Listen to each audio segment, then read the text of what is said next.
la brecha principal que tú encuentras es corrupción. Contraloría años atrás ha salido a hablar y ha dicho que en la compra pública del Perú está afectada por 24.000 millones. Y se habla de rangos de corrupción en la compra pública entre el 20 y el 50% del valor de la compra pública. Obviamente se desbordó y voló el tema de precios, que también a nivel de compras públicas fue un pésimo manejo. Para que las actividades funcionen tiene que haber 4 cosas: plan, un objetivo, una meta y liderazgo para implementar. Porque hay una potencial corrupción, porque tengo que de alguna manera sacrificar algo para poder obtener algo en el Estado. ¿Tenemos que cambiar eso? Por supuesto que tenemos que cambiar eso. La experiencia me ha enseñado a identificar 2 tipos de funcionarios. El que llega a la entidad a preguntar qué hay que hacer en la entidad, cuáles son los retos, dónde están las cosas que hay que solucionar. El otro tipo de funcionario es el que llega: hola, ¿qué tal? Soy el jefe. ¿Cuánto queda por ejecutar? Ese es otro tipo de funcionario.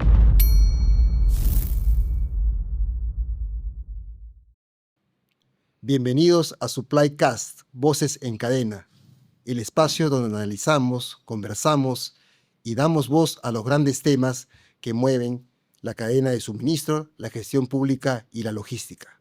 Soy Juan Manuel Tamayo y hoy vamos a tratar un tema muy crucial en nuestro país: los desafíos y oportunidades que el nuevo gobierno enfrentará en las compras locales. Y para ello tenemos a un invitado especial con una gran visión estratégica y una gran experiencia en este ámbito.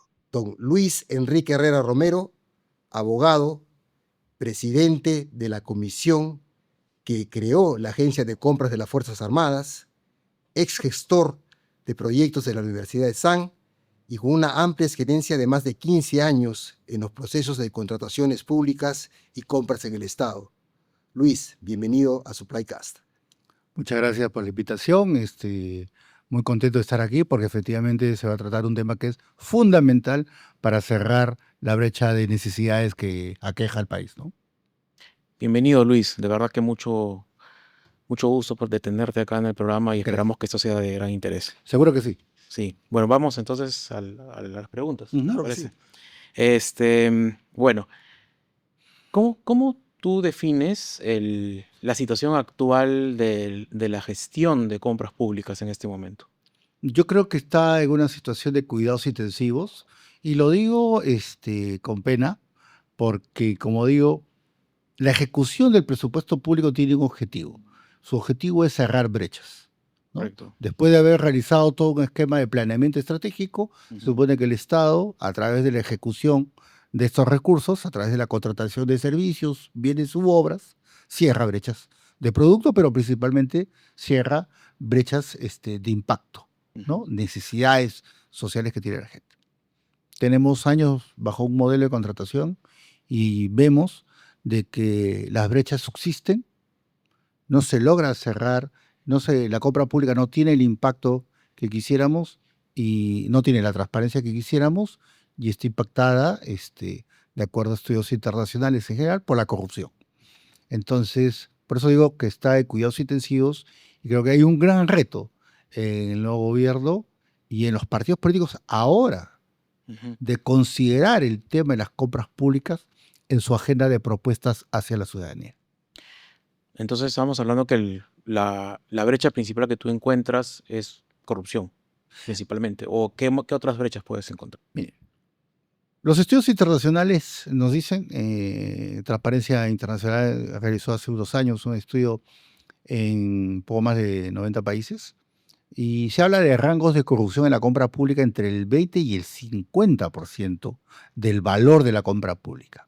Si esto lo trasladamos, ¿no?, acá al caso peruano, Contraloría años atrás ha salido a hablar y ha dicho que en la compra pública del Perú está afectada por temas de corrupción cercanos a los 24.000 millones, ¿no? No hemos visto ni juicios ni personas presas por esos temas de corrupción. Lo que quiere decir que, o sea, más allá de metodologías, ¿no?, lo que no hay es una identificación real y concreta de los hechos de corrupción. Como dice, todos lo perciben, pero nadie lo identifica. Entonces, primero, el sistema de compras está afectado por un una falta de transparencia absoluta. Ujú. Segundo, está afectado por temas de falta de eficiencia. Es decir, eh, compramos, ejecutamos el 99% del presupuesto de compras, digamos, Ujú. pero eso hace que el sector sea más eficiente, eso hace que se haya cerrado la brecha que tiene la ciudadanía, digamos, en pistas, en carreteras, en obra pública, infraestructura o en servicios.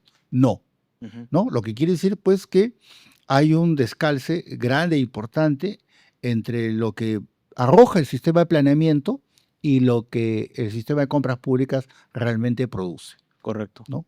O sea, prácticamente no existe un plan. O sea, el plan de necesidades es nulo. La administración pública tiene características muy distintas a la privada, ¿no? Ujú. En la privada, mientras que hay un planeamiento estratégico que marca un objetivo y una meta, y el rol de la compra pública tiene como objetivo que se cumple esa meta, ¿no? Ujú. Digamos en minería, ¿no? O sea, voy a comprar tales equipos de maquinaria amarilla porque Sí. voy a meter más mineral en la estancadora Ujú. y como voy a tener más mineral en la estancadora voy a vender más y por tanto el margen es mayor, Correcto. ¿no? Claro. Pero en la administración pública no es así. Acá tenemos metodologías de planeamiento diversas. CEPLAN tiene una metodología de planeamiento. Pero yo siempre he pensado, y lo discuto siempre que a nivel académico, el planeamiento estratégico del Perú está hecho por los presupuestólogos. O sea, oye, hay planeamiento que determina un conjunto de necesidades que determinan los funcionarios públicos y dice, ¿sabe qué? Este año vamos a ejecutar, como está presupuestado este año 2025, 38.000 millones en bienes y servicios. Ok. Ya. Tenemos un poco más de 2.000 unidades ejecutoras a cargo de ejecutar ese presupuesto. Ujú. Controlar lo que hacen esas 2.000 unidades ejecutoras a nivel de gobierno nacional, de gobierno regional y de gobierno local es harto difícil. Y ahí es donde ingresa, pues, como digo, la sombra de la corrupción y el problema de la ineficiencia. Entonces, no tenemos, por ejemplo, ni quien evalúe el impacto real del planeamiento estratégico desde el punto de vista del impacto en la sociedad, Ujú. ¿no? Ni tenemos cómo evaluar la calidad y la verdadera necesidad de las cosas que se compran.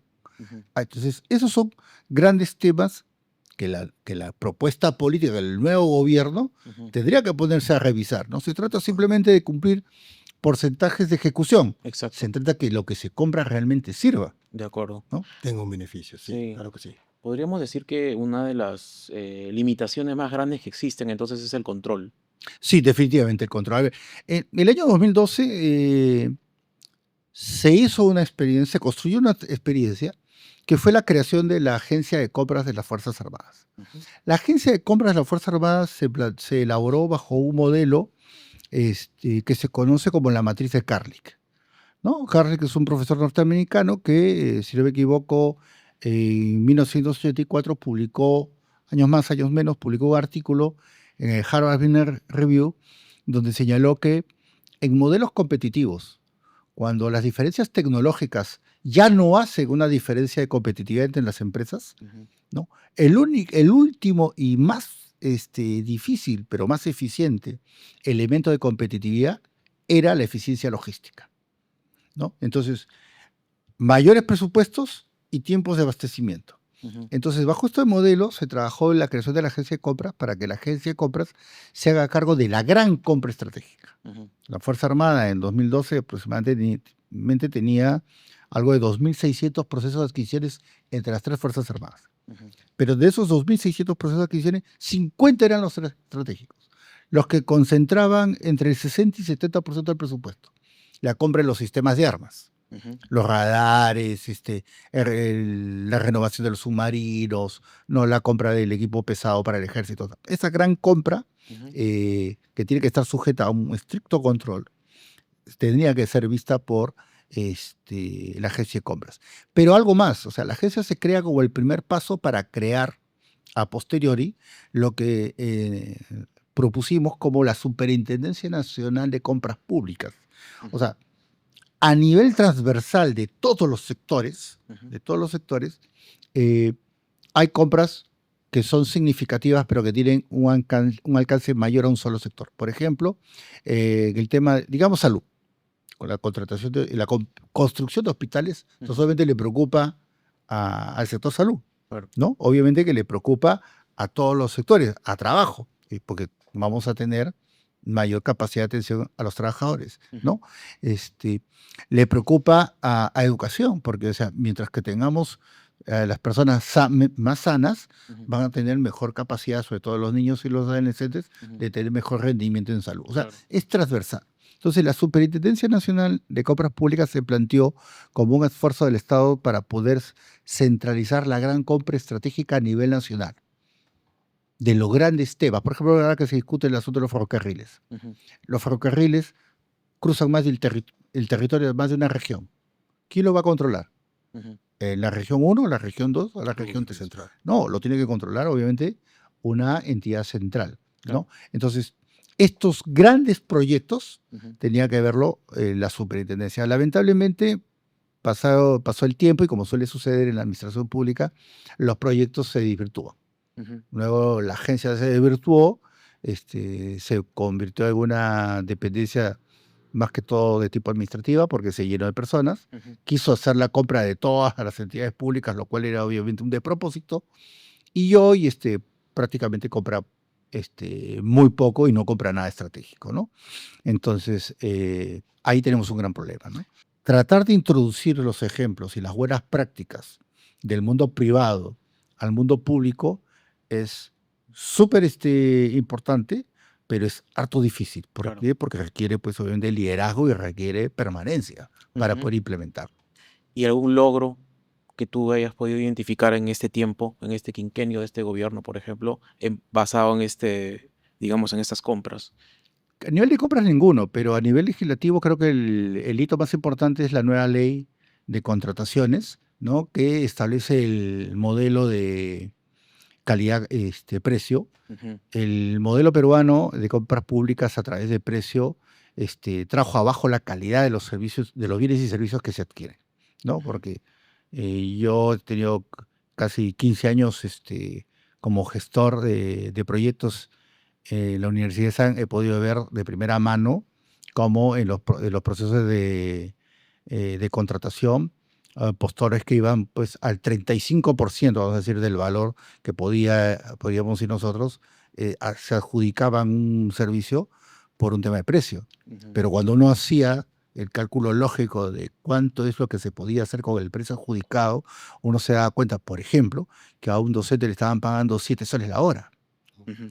Entonces, ¿qué calidad de producto le estás dando tú a la Claro. administración pública? Entonces, la nueva ley trae el modelo calidad-costo, Ya. entonces calidad-precio, pero esto va a obligar a que los comités de contratación, las entidades públicas, eh, se capaciten y tengan mucha mayor capacidad técnica para evaluar justamente el tema de la calidad. Y eso va de la mano con la pertinencia, ¿no? De lo que estás tratando de comprar, ¿no? De acuerdo. Y ahí claramente hay que hacer pues hincapié en la necesaria separación de lo que es los aspectos técnicos de los aspectos políticos, ¿no? Lucho, yo creo que resaltar ahí, hacía referencia a Sí. la ley 32069, que Ujú. recientemente en abril se ha puesto en vigencia, digamos así, ¿no? En la importancia en el cual, y lo vemos más en el sector privado, que destacamos más la calidad sobre el costo y analizamos un poco de la vida, digamos, de todo el ciclo del producto y no sacrificamos, digamos, y podemos sacrificar un poco de costo para poder tener un producto de mejor calidad. Claro. Estamos cerca, Lucho, del un tema electoral, de un cambio de gobierno. Mencionabas tú algunos retos, digamos, que el nuevo gobierno va a tener que superar respecto a las compras del Estado, ¿no? ¿Y cuáles son los principales desafíos que tú mencionabas un poquito de esto de los planes que no tenían un control, digamos, el tema también un poco el tema de la burocracia, de sobornos? ¿Qué otros desafíos crees tú críticos va a asumir ese nuevo gobierno que vamos a tener próximamente, el próximo año? Bueno, el nuevo gobierno, en línea general, macro, tiene como desafío que recibe pues una administración pública elefantiásica. Estamos hablando de un poco más de 2 millones de trabajadores, servidores públicos en los distintos regímenes laborales, ¿no? El presupuesto público ¿sí? Abona cerca de 82.000 millones el pago de planillas, Ujú. ¿no?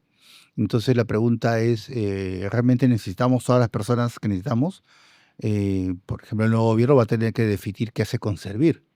Ujú. O sea, Servir, que es una entidad que en los últimos tiempos ha estado en boca de todos por el tema del incremento salarial de la Presidenta de la República, en la práctica, a mi entender, no cumplió los objetivos para los cuales fue creado, Ujú. que era poner orden justamente en los esquemas de los diferentes regímenes laborales y hacer la estructuración salarial, pero en función, ¿no?, a un dimensionamiento real de lo que el Estado necesita. Por años, Servir se dedicó a implementar una metodología de procesos que, contra lo que dice la buena práctica de una metodología de procesos, que es levantar, modelar, simplificar para mejorar, simplemente tomó la foto de lo que existía, porque no se ha simplificado nada, Ujú. ¿no? Más bien el Estado crece, crece y crece.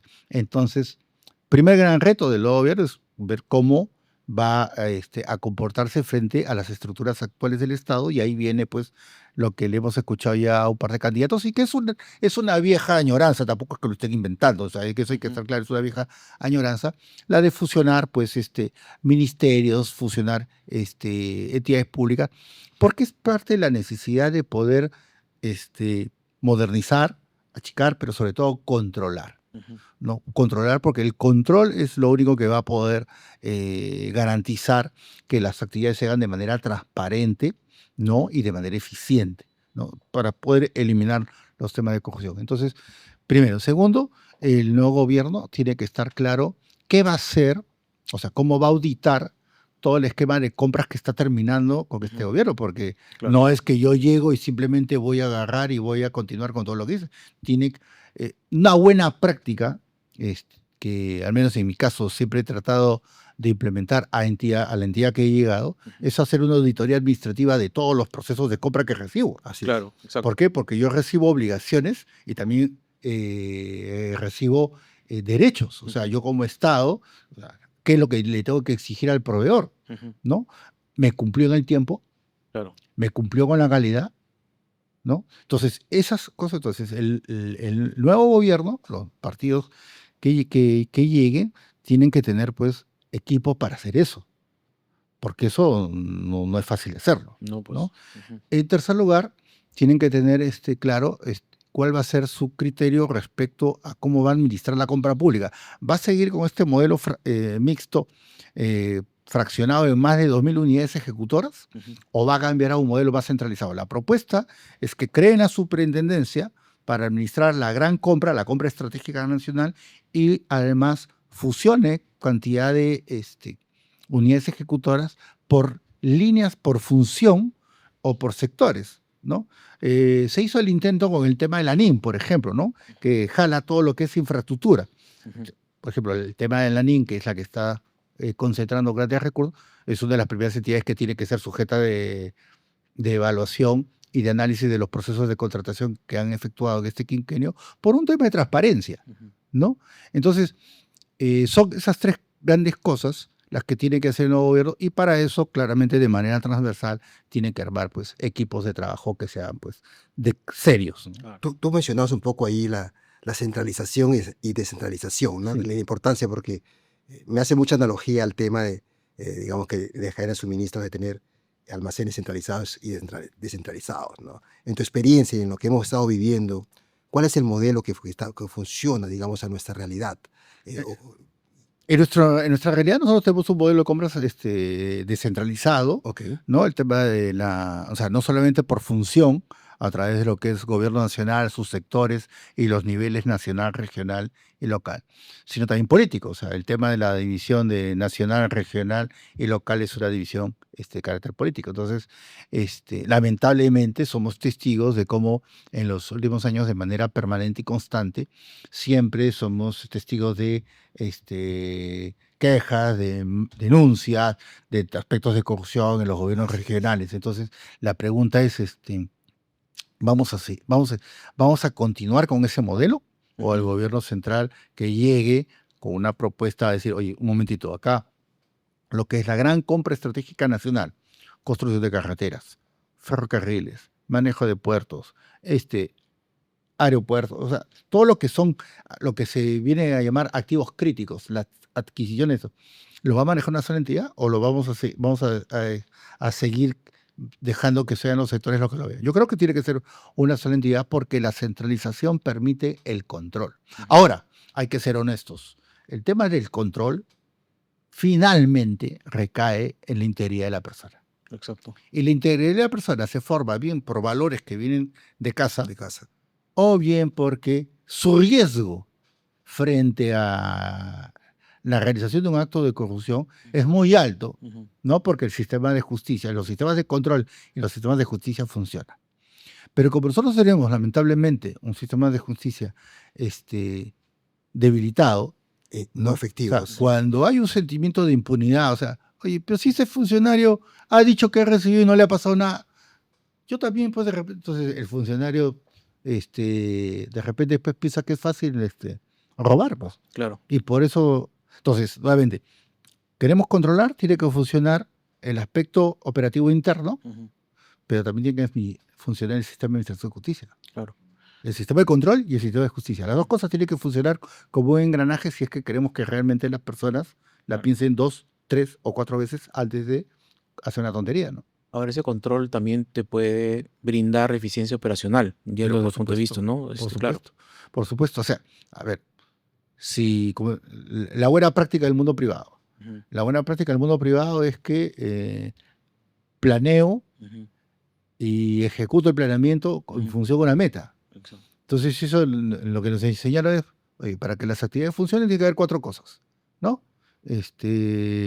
Plan, un objetivo, una meta Ujú. y liderazgo para implementarla, ¿no? Exacto. Plan, meta, equipo y liderazgo para ejecutarlo. Ujú. Ya. Eso es lo que necesitamos y ese es el reto de los partidos de ahora, pues. Claro. Tienen que mostrar que tienen liderazgo, que tienen equipo, ¿no? Que tienen Ujú. plan y que tienen metas. Claro.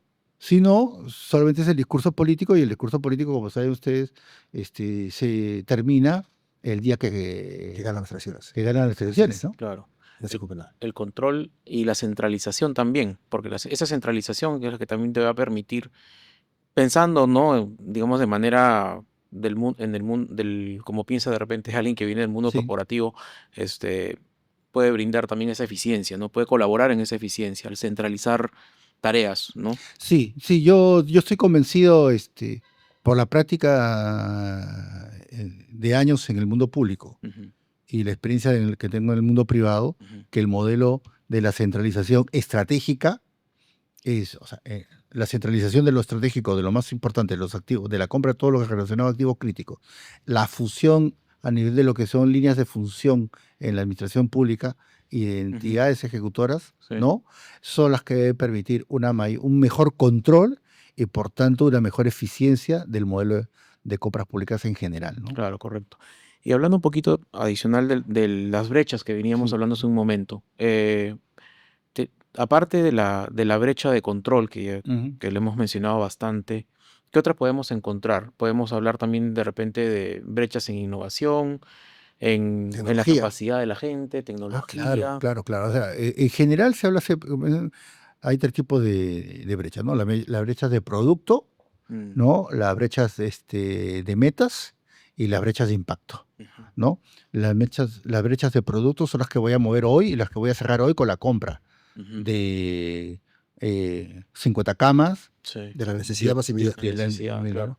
¿no? La de meta es cuando yo cierre a través de esas camas la atención a un grupo vulnerable específico. Sí, Y las de impacto, cuando esa atención a ese grupo vulnerable específico, en el tiempo, haga que tenga jóvenes con buena capacidad de atención educativa claro. y que puedan ser mejores profesionales. Entonces, esa es la diferencia de las metas, como sabemos, de corto, mediano y largo plazo, Claro. ¿no? Entonces, ¿qué es lo que necesitamos nosotros claramente? Nosotros lo que necesitamos claramente a nivel de lo que es el modelo de contratación es que la metodología y la doctrina de planeamiento estratégico en el Perú cambie. Ujú, O sea, la metodología y la doctrina de planeamiento estratégico del Perú, basada en la ejecución presupuestal, Bueno, eso. a mi entender está demostrado, ujú, no No tiene funciona. impacto. No tiene impacto porque no hay, o sea, CEPLAN no tiene la fuerza para auditar, a ver, esta entidad, su planeamiento estratégico, ¿impactó? No. Lo único que van a medir es la cantidad de ejecución presupuestal.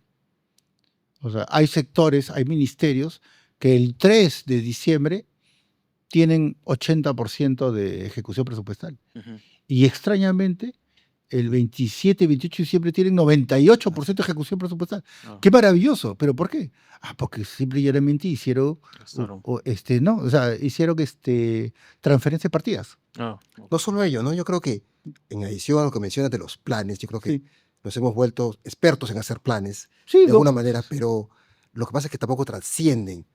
Cambia el gobierno, los planes, no solamente no analizamos y auditamos lo que recibimos, sino que traemos todo a foja cero y partimos de nuevo, no tenemos esa continuidad estratégica que requiere, sobre todo en proyectos de infraestructura que deben trascender a todo gobierno. Y muchas veces, cuando cambiamos de régimen, lo que ocurre es que todo lo que se puede haber tenido como plan se vuelve a revisar y se interrumpen muchas de las actividades y, digamos, y programas que se tenían, Lo, y los cuales eran buenos. lo que señalas es clarísimo y es lo más importante después de lo que es el cambio de la doctrina de planeamiento, que es el liderazgo, ¿no? Y la continuidad de las acciones de la administración pública. Así es. Yo, como consultor en materia de gestión pública, he participado en la elaboración de más de 10 planes estratégicos y para entidades principales en el país.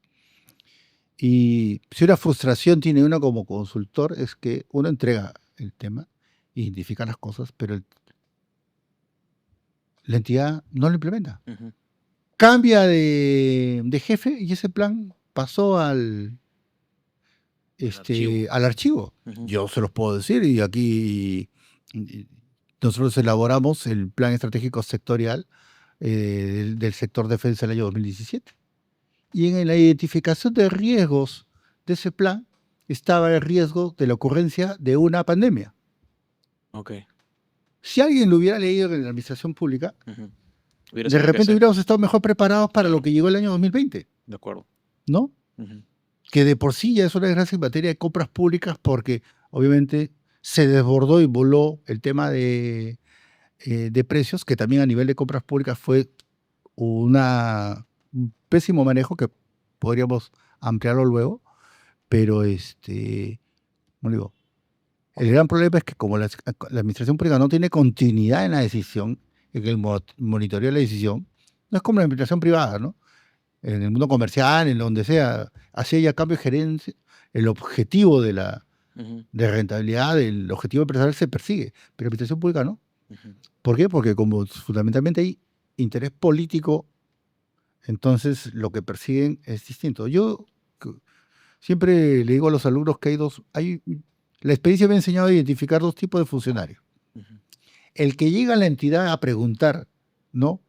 Señores, ¿cómo está? Soy el nuevo jefe, o sea, en el cargo que lo vea. Ajá. Ya, ok. ¿Cuáles son qué hay que hacer en la entidad? ¿Cuáles son los retos? ¿Dónde están las cosas que hay que solucionar? Ese es un tipo de funcionario. El otro tipo de funcionario es el que llega, hola, muchachos, ¿qué tal? Soy el jefe. ¿Cuánto queda por ejecutar? Ujú. Ese es otro tipo de funcionario. Claro. Ya, cuando uno lo escucha, ya uno sabe qué es lo que está, ¿Para dónde va? para dónde va, Claro. ¿no? Entonces, bueno, o sea, no hay que ser pues un genio para darse cuenta de las cosas, ¿no? Entonces, un nuevo gobierno que tenga equipo, o sea, y que ya sabe, ok, tú vas a ser director de administración del ministerio tal, del ministerio tal, del ministerio tal. Luego se reúne a todos. Bueno, muchachos, ustedes son los directores de administración y ustedes son los directores de presupuesto y ustedes son los directores de logística. Ujú. Al primero que lo detecte o que sepa que tiene un atisbo de corrupción, Claro. Claro, así es, o sea, las cosas son claras. cortada de raíz. Pero si los partidos no tienen gente o no tienen la lógica clara de lo que tienen que hacer en el gobierno, porque están llegando a pescar, entonces, pues, ¿qué le vamos a pedir? Claro. Pedirle piedras al lomo. Y eso, Lucho, desincentiva mucho a muchos empresarios que se alejan un poco del digamos, de las contrataciones del Estado. Por eso, Clarísimo, ¿no? por Por esa, supuesto. por esa posibilidad de generar ciertos problemas reputacionales, digamos, a las empresas y todo su trabajo que han hecho en el sector privado, prefieren por eso mantenerse en ello y no entrar en ese aspecto de que porque hay una potencial corrupción, porque tengo que de alguna manera sacrificar algo para poder obtener algo en el Estado, y eso es lo que pasa, ¿no? Entonces, hay un tema de imagen, de reputación, y muchos empresarios, digamos, no optan por no entrar en este campo de las contrataciones Sí, es verdad. públicas. Las empresas medianas y grandes, y sobre todo las que tienen procesos de compliance, sobre todo que vienen desde el mundo corporativo internacional, evitan mucho relacionarse con el sector público justamente por ese tema de la famosa tarifa que existe en cualquier actividad que es el Estado, ¿no? Ujú. Esa idea generalizada que existe, que puede ser como que no puede ser, pero ya existe. Entonces las empresas privadas dicen, Hay una para, percepción. hay una percepción, ¿no? Siempre me acuerdo hace muchos años, no, bueno, tanto, entre el 2014 y 2015, en una conversación con una empresa, con un grupo alemán, justo en materia de ferrocarriles, nos decían, mira, nosotros somos lo más eficiente en materia de ferrocarriles en Europa. El 2 de mayo del 45, cuando cayó Berlín, lo único que funcionaba en Berlín era el metro. Ya. Pero nosotros no entramos al Perú justamente porque es muy complicado y muy expuesto el sector público en el Perú, ¿no? Y así como eso, que fue una experiencia en una conversación que yo tuve, otros funcionarios. Entonces, ¿tenemos que cambiar eso? Por supuesto que tenemos que cambiar eso, pero como digo, primero es el tema de integridad del funcionario público, que se forma en valores y también con el convencimiento de que existe un riesgo. ¿Por qué? Porque funciona el control y funciona el sistema de justicia, Así Claro. es. ¿no? Ujú. O sea, y en segundo plano, porque hay un buen proceso de selección de parte de los partidos. Ujú. O sea, cuando tú tienes un gobierno que subasta puestos, ¿qué le vas a pedir al que quiere el puesto? Ujú. ¿No? O sea, lo planteo como modelo, ¿no? De acuerdo. O sea, si ese es el modelo, nada va a funcionar, pues. El partido tiene que asegurar de ya formar equipos y tiene que decirlo transparentemente, Ujú. ¿no? Este es mi equipo, ese es el equipo que va a haber de defensa, este es el equipo que va a haber cultura, Ujú. ¿no? Entonces, que se puede, por supuesto que se puede. Yo he tenido en mi práctica como funcionario público experiencias del funcionamiento de los temas de control relacionados, por ejemplo, de la mano con lo que es la inteligencia de primera. O sea, pero eso se hace cuando se quiere hacer, Claro. cuando hay capacidad de hacerlo, Cuando cuando hay el un líder, liderazgo. cuando el líder sabe a dónde apunta. Así es. Pero cuando el líder no conoce y se rodea de asesores que conocen igual o menos que él, Claro. entonces pues todo el mundo pues, hace lo que quiere. Pues ese es el problema. Claro. Ese es el buscar el problema. Y lamentablemente eso ocurre en nuestra Sí. administración y por eso es que atrae menos gente competitiva, ¿no? Entonces en el Estado no estamos teniendo esa capacidad de liderazgo y de atraer, digamos, gente con la capacidad de hacer los cambios que requerimos. Claro, porque, o sea, no saber no es un delito. Un líder político puede no saber. Claro. También, o sea, eso se respeta. O sea, es porque, o sea, de repente no tenía las mismas oportunidades que otro profesional de conocer tales cosas, pero se metió en política. Y el político tiene que tener capacidad de poder identificar sus falencias y de rodearse de mejor gente, ¿no? Siempre le digo a los alumnos, hay una obra que se llama El líder sin Estado Mayor, de Carlos Matus. Carlos Matos dice que el líder está rodeado de 3 grupos de gentes. Sus familiares, ¿no? Sus familiares y amigos, los técnicos y los oportunistas. Ujú. Entonces Matos dice, claro, va a depender de hacia dónde el líder apunte más para hablar del tipo de gobierno. Si es un líder que apunta a su familia, estamos hablando de un tipo de corrupción. Claro. Si estamos hablando de un líder que apunta más a los oportunistas, estamos hablando de otro tipo de corrupción Claro. y de gobierno, Ujú. ¿no?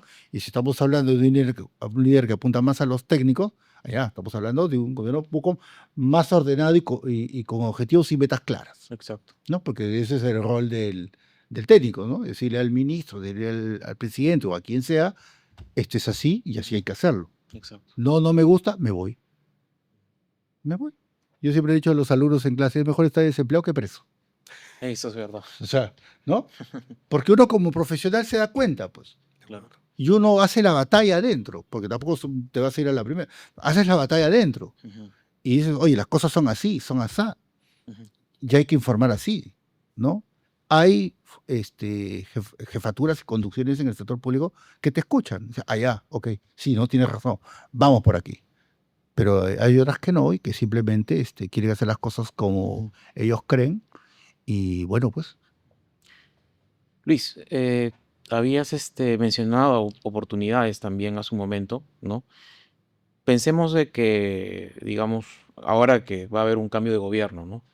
O sea, ¿qué oportunidades, para resumir, y qué posibilidades hay, ves tú para poder implementar estas oportunidades, ¿no? Si, digamos, puedes enumerar algunas de las principales oportunidades que tú ves para hacer un cambio en el sistema de compras públicas. Si tuvieras esa oportunidad de hacerlo, por ejemplo. bueno, si tuviéramos la oportunidad de hacerlo, lo que yo recomendaría, en primer lugar, el 28 de julio del 2026, en el Congreso de la República, Ujú, presentar el marco normativo para afiatar el sistema de contratación pública. O sea, hoy ujú, día tenemos el MEF a la cabeza, con la dirección de compras. ujú, Tenemos el OCE, que ya se está modificando el nombre, ¿no? Tenemos Perú Compras y tenemos las 2000 y pico unidades ejecutoras, ¿de acuerdo? Uno ve la política, el otro ve los procesos normativos, el otro ve procedimientos técnicos, sobre todo en lo que es bolsa de productos y compras masivas, y los otros ve cada uno sus necesidades. ujú, Ya.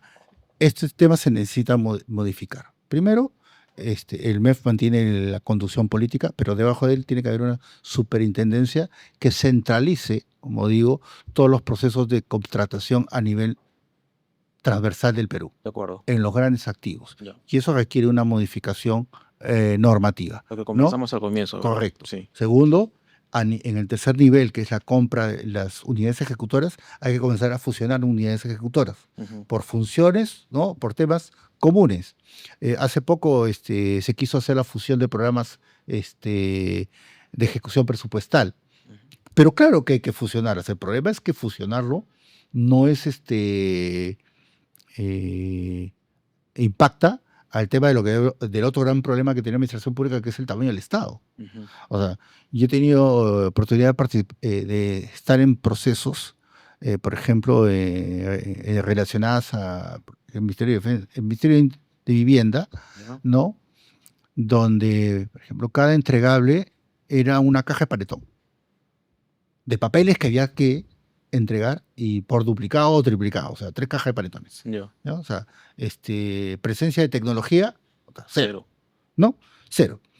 Pero eso que hacía el Ministerio de Vivienda es lo mismo que hace otros ministerios Ujú, en materia de infraestructura. Esas cosas se tienen que fusionar. ujú. Hospitales que lo ve Mensa y lo ve Salud. Sí.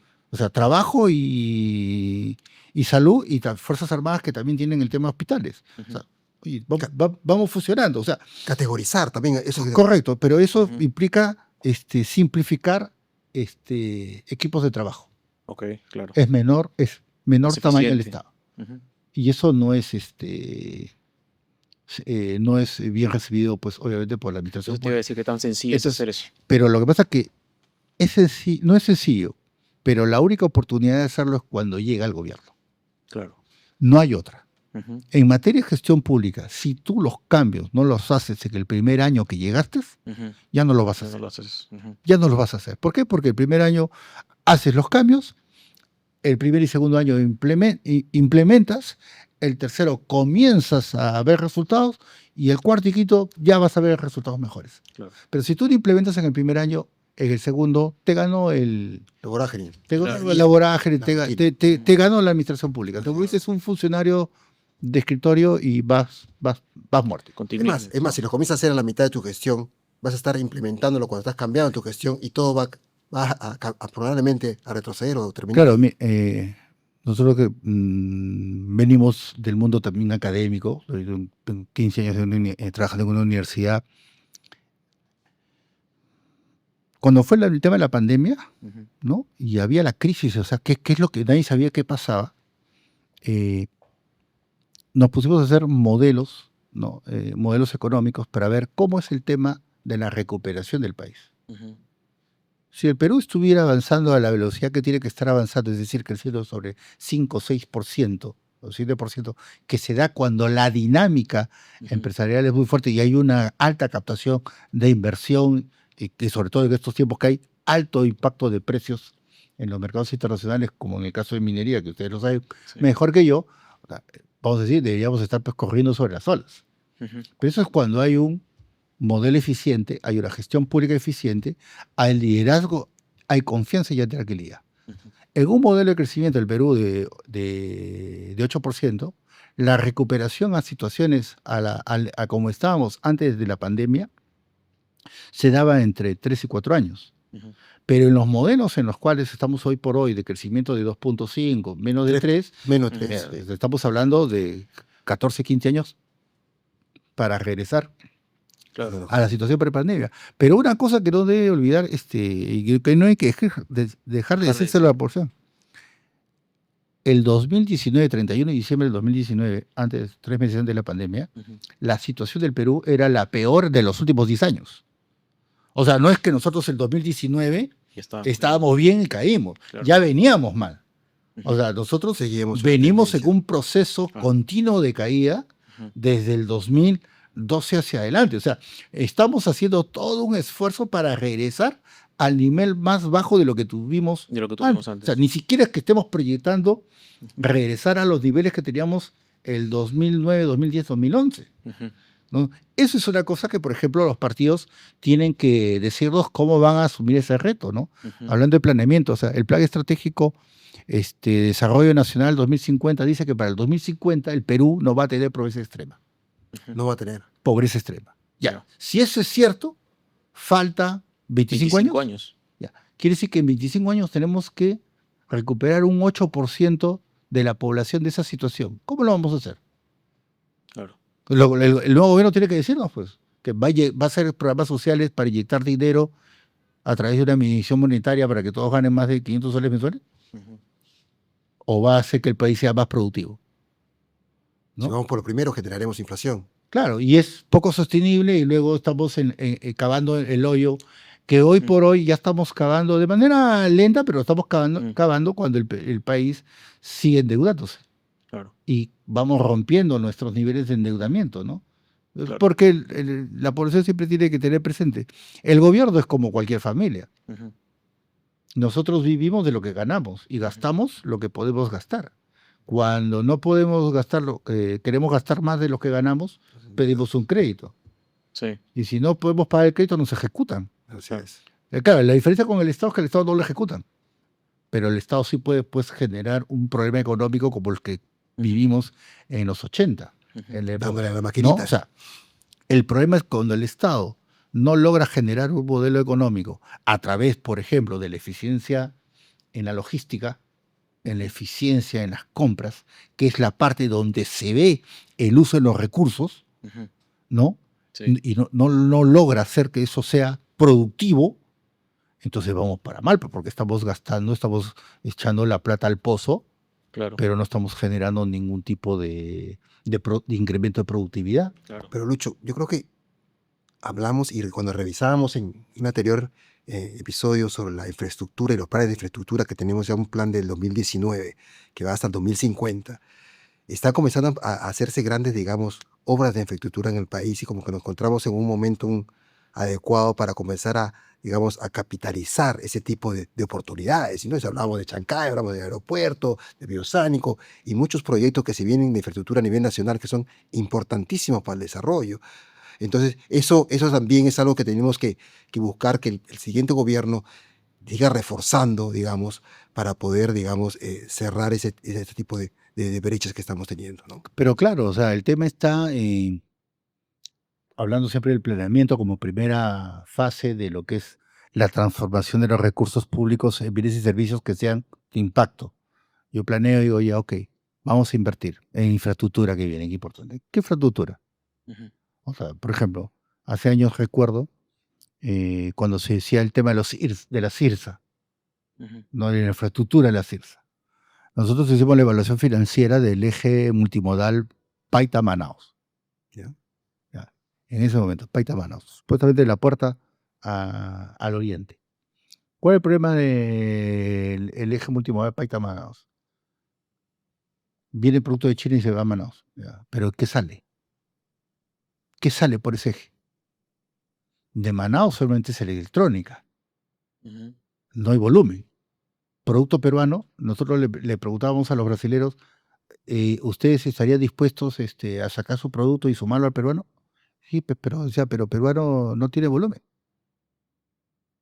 Y es verdad, pues, o sea, ¿cuál es el volumen de qué producto? Porque va a ser papá, Ujú. va a ser ¿no? ¿Qué otro Entonces, esa infraestructura tiene que ir de la mano con otro tipo de planeamiento. O Ujú. sea, ¿esa infraestructura para qué? ¿Vamos a hacer infraestructura portuaria? ¿Qué vamos a proyectar? ¿El mercado de cabotaje? O sea, lo que quiere decir, la sola inversión en infraestructura no No va a es, generar. no va a generar, sino es la infraestructura para qué. Claro. ¿Qué es lo que va a Y tiene un generar? objetivo. Va a generar movimiento comercial, Ujú. ¿no? Va a generar exportaciones e importaciones, Ujú. ¿no? El 2014 se hizo no, perdón, el 2004 se hizo un estudio, participé en un estudio, por ejemplo, determinar el costo, en cuánto debía alquilarse el metro cuadrado, por ejemplo, de la zona franca. En ese momento, obviamente las condiciones han cambiado, pero en ese momento el costo era cero, el valor era cero. ¿Qué significaba? Que a la gente no le interesaba, a las Ujú. empresas no les interesaba ir a la zona franca. La propuesta de mejora tributaria Ujú. no causaba este impacto en la empresa porque obviamente había problemas de infraestructura en cuanto al tema vial, cómo hacemos llegar el contenedor hasta el lugar. Había problemas de mano de obra, personal especializado para temas de tecnología. Mm. Entonces, obviamente, o sea, el planeamiento implica varias cosas. Infraestructura, sí. ¿Vamos a hacer zona franca? Sí. Pero, ¿qué más? Claro. Tengo Tiene que que haber un tener. plan Es integral, un plan integral. transversal Así. a todo Y ello. eso es el reto que tienen los partidos políticos. Ujú. O sea, los partidos políticos que realmente se precien de ser partidos tienen que tener, pues, la visión clara de la problemática, ¿no? O sea, Claro. apunte para acá, o apunte para acá, tienen que tener claro qué es a dónde van a apuntar. ¿Cuáles son los 3, 4 objetivos del quinquenio? Lucha contra la pobreza, Mm. Educación. salud, Educación. educación, defensa. Ujú. Todo el mundo quiere seguridad, pero alguien se pregunta cuánto se ha invertido en seguridad en los últimos 20 años. Prácticamente nada, Claro. ¿no? Prácticamente nada. Entonces, nosotros elaboramos el plan Mariano Santos el año 2020 para que es otra metodología, no se hizo con la metodología, ese plan se hizo con la metodología que se conoce como la metodología por capacidades, que responde la pregunta, ¿qué necesito para cumplir la misión? Ujú. Entonces, la policía para cumplir la misión necesita personal, necesita infraestructura, necesita equipamiento, necesita tecnología y necesita comunicación. Ujú. Comunicación entendida como el reflejo de la percepción ciudadana hacia la actividad de la policía. No tiene personal, nos faltan 50 o 60 mil efectivos según indicadores internacionales. Infraestructura, 1.700, 1.800 comisarías a nivel nacional, solamente el 25 o 27% pertenecen a la policía, están debidamente saneadas. En el resto no se puede invertir porque no están debidamente saneadas. Equipamiento, obsoleto. Creo que la última gran compra fue la de Mantilla y ahora última los fusiles que se han comprado, los 7.000. Tecnología, los delincuentes tienen mucho más tecnología que la policía. Si no, Cerrón no estaría evadido hasta ahora, Claro. ¿no? Ujú. Entonces, la decisión política tiene que ir acompañado de conocimiento, Correcto. tiene que ir acompañado de evidencia y Ujú. tiene que tener equipos que lo implementen. Y un Si no, liderazgo estratégico. el liderazgo, si no, vamos muertos. Así es, así es. Sí, sí, sí. Y dentro de lo que es las oportunidades, habías mencionado un primer punto que era el tema de los cambios estructurales, ¿no? Que se podían plantear. Pero también hay otras cosas que de repente se podrían plantear como innovación, tecnología, ¿no? ¿Cómo ves tú esa posibilidad, ¿no? De poder implementar en el Estado, ¿no? Nuevas tendencias en herramientas tipo inteligencia artificial, manejo de datos. ¿Es factible? ¿Es posible? Sí, claro. ¿Cómo ves tú esa Sí, posibilidad? claro, claro que sí. O sea, una isla, vamos a decir, de eficiencia es creo que la Dirección de Transformación Digital Ujú, en la PCM, ¿no? Que ha estado trabajando en este tema. Yo justo hace unas 3 semanas estuve en la presentación, no voy a decir el nombre, pero de una principal empresa de tecnología ujú, en el país, ¿no? Mostrando justamente para el sector público, ¿no? Mostrando todo el potencial de inteligencia artificial que hay para los servicios públicos, porque es claro, cuando hablamos de transformación digital, la transformación digital no es la implementación ni de equipos de cómputo ni de la implementación de software, es la transformación del servicio público al ciudadano a través del exacto, canal digital, exacto. ¿no? Siempre dice, en este teléfono debería estar, ¿no? Todo el alcance Ujú, de mi DNI, ujú, mi atención médica, Todo tu claro, ¿no? historial.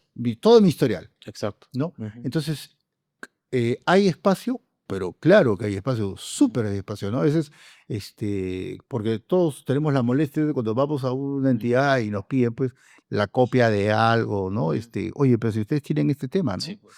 Este, O lo que hablas tú de las cajas de panetón para claro, el no, proceso. sí, no, eso era para llorar. Yo me acuerdo mucho que después, tiempo Claro. después me entrevisté con el ministro del sector y le decía, ministro, no puede ser, pues, le digo, o sea, Claro.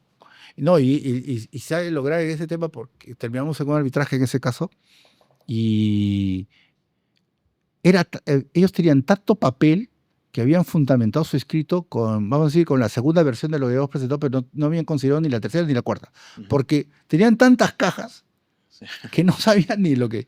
Entonces, Ujú, oye, la digitalización, por ejemplo, de los catastros, claro. el tema de los catastros es fundamental, no solamente por la identificación de los derechos de propiedad, sino como, y ahí la teoría de Hernando de Soto es clave, ¿no? O sea, la identificación de los propietarios en el terreno permite también reducir niveles de criminalidad, Ujú. porque tú sabes quién está dónde, ¿Quién está ahí? Claro. ¿no? El delincuente, por definición, no quiere que se sepan dónde está, ¿no? Entonces, oye, ok, entonces el tema de los catastros. Para que calcen los catastros, el catastro urbano tiene que calzar con el catastro rural. Ujú, Yo trabajé, tuve la experiencia del 2006 al 2008 en tema de minería en Acarí, ¿no? Yo fui jefe de proyecto para poner una planta de procesamiento mineral en la zona de Acarí, en un pueblo llamado Tapara. Nos asentamos en una antigua planta de Hoshi. Y nosotros éramos, creo que la empresa formal, 50, 80 kilómetros a la redonda. ujú, No teníamos proveedores formales, ¿no? Fue una experiencia bien intensa porque acá en Lima los contables nos exigían, pero pide boleta. Entonces yo por radio decía, tú tengo a nadie formal 50 kilómetros a la redonda, le digo, o sea, ¿cómo hacemos para solucionar eso, no? ujú, Entonces, por ejemplo, toda esa experiencia de los trámites en manera de minería, todo eso se puede tecnificar, claro. todos esos procesos se tienen que pasar a temas de transformación digital, sí, sí, sí, o sea, en Europa y los países hay grandes experiencias, ¿no? Lituania, si no me equivoco, Ujú, es uno de ellos, pero si no es un país muy cercano, donde todo el empuje del Estado va a ese fin y temas de salud, por ejemplo, en lo que es el MINSA, en lo que es el salud, ujú, en lo que es los hospitales de la Fuerza Armada, en los temas laborales, o sea, diversidad de cosas. Pero ahí hay que romper un tema cultural muy difícil entre las entidades públicas, porque las entidades públicas toman el presupuesto como si fuera de ellos y ya, para ellos. ujú, Y a veces entonces, eso solamente se soluciona con liderazgo. Así exacto. es. Con su liderazgo y con tareas claras. ¿No? Desde Hermanito, el Estado. esto es lo que tienes que hacer Ujú, y así lo vamos a hacer. Lucho, un poco pensando también en nuestra audiencia que nos Sí, escuchan, eh, hablamos de funcionarios, proveedores del Estado, Ujú. inclusive gestores. ¿Cuál podría ser, digamos, tu mensaje hacia ellos, pensando en que consideran hoy que el sistema es, digamos, eh, denso, poco flexible, y aún con todo quisieran hacer las cosas bien, ¿no? Entonces hablamos de que hay un liderazgo que necesita el Estado, pero no sé, se encuentran en esa situación, Ujú. ¿no? Entonces, ¿cuál podría ser, en base a tu experiencia, un mensaje para ellos? Para los funcionarios, para los buenos funcionarios, que no desmayen. Ujú. O sea, la garantía, la única garantía que tenemos hoy de que los presupuestos públicos, dentro de toda la problemática que hablamos, se ejecuten de manera adecuada es contando con buenos profesionales, con gente que proba, que los hay, De acuerdo. que los hay. Y que den la batalla. O sea, sabemos que, y por eso decía la diferenciación entre la parte técnica y la parte política. Ujú. O sea, todo personal técnico se va a encontrar con un funcionario político que quiere hacer las cosas a su manera y no necesariamente es la mejor. Y algunos abiertamente que lo quieren hacer mal, ¿no? Bueno, no hay que desmayar, hay que dar la batalla dentro para hacer bien los procesos. Y si insisten, les digo lo que siempre le digo a los alumnos: es mejor estar desempleado que preso. Así es. Póngale por escrito a ese funcionario todo lo malo que está haciendo y ponga su carta de renuncia y váyase. Porque, o sea, y al proveedor, o sea, hay que apostar por el Estado. Ujú. El Estado o sea, el Estado, si lo vemos desde el punto de vista comercial, el Estado es un buen cliente, Ujú. ¿no? En el mundo privado puedes tener esas pruebas con los, con los privados, con el proveedor privado, y la característica en la negociación privada es el precio. No, en el mundo privado siempre van a estar regateando.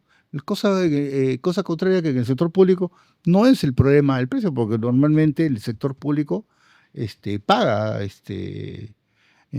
más que en el sector Privado. privado.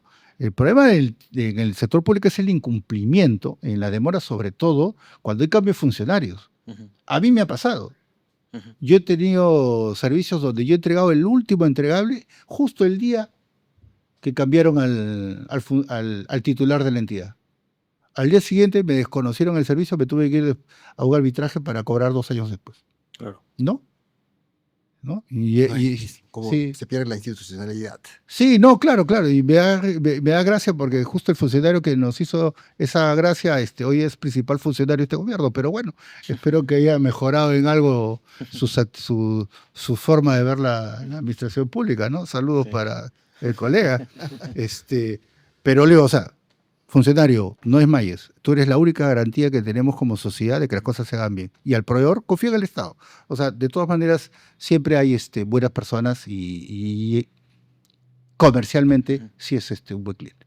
Luis, muchísimas gracias, de No, verdad. gracias a usted. Agradecemos bastante tu tiempo y la oportunidad que nos estás dando a nosotros y a todo nuestro público para poder también aprender un poco más del Estado, ¿no? Y de las compras, ¿no? Que se efectúan en el Estado. Y seguramente en una próxima oportunidad te vamos a tener aquí. Muchas gracias. Terminado Gracias. también Saludos. Hasta agradecerte, luego. Lucho, por esta conversación clara y directa y por compartir tu experiencia y tus propuestas. ¿Ah? Un gusto tenerte en Supplycast. Listo. Y al público, muchas gracias por participar, muchas gracias por haber eh, eh, conversado en todas las plataformas anteriores, en los episodios anteriores, perdón, haber hecho sus comentarios, dado sus likes y sigan haciéndolo, por favor, que eso nos ayuda bastante. Muchas gracias y seguimos en contacto. Un abrazo. Gracias.